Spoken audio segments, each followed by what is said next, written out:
ב8.6.1967, מיד לאחר שחרור העיר, כתב אליהו מכאן בטורו הקבוע בידיעות אחרונות. השעה הגדולה כוחה עלינו גדולה, אם נענה ייטב לנו, הארץ תשקוט ותפרח, ירושלים תחזור לתפארתה, בהיותה עיר כלילת יופי, משוש לכל הארץ. אז יבין העולם את הגיונם הנסתר של תהליכים היסטוריים, המתבטאים לפעמים בנוסחאות מופלאות ובלתי מובנות, כמו זו למשל. והלכו עמים רבים ואמרו לכו ונעלה אל הר אדוני ואל בית אלוהי יעקב, ויורנו מדרכיו ונלכה באורחותיו, כי מציון תצא תורה ודבר אדוני מירושלים. הכוונה אינה לירושלים של חוסיין, אלא לירושלים של מלכנו דוד, שלנו, ובנו תלוי הדבר, אם הוא יסתיים בברכה או בקללה חלילה.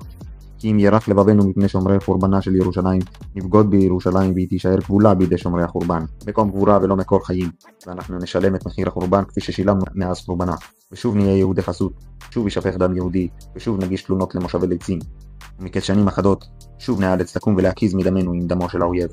הנה כל ישראל נשואות אלינו, אל נא נאכזב אותם, אל נבגוד בירושלים ובל נשלם שנית את מחיר הבגידה, אל נהפוך את כ"ח באייר לתשעה באב.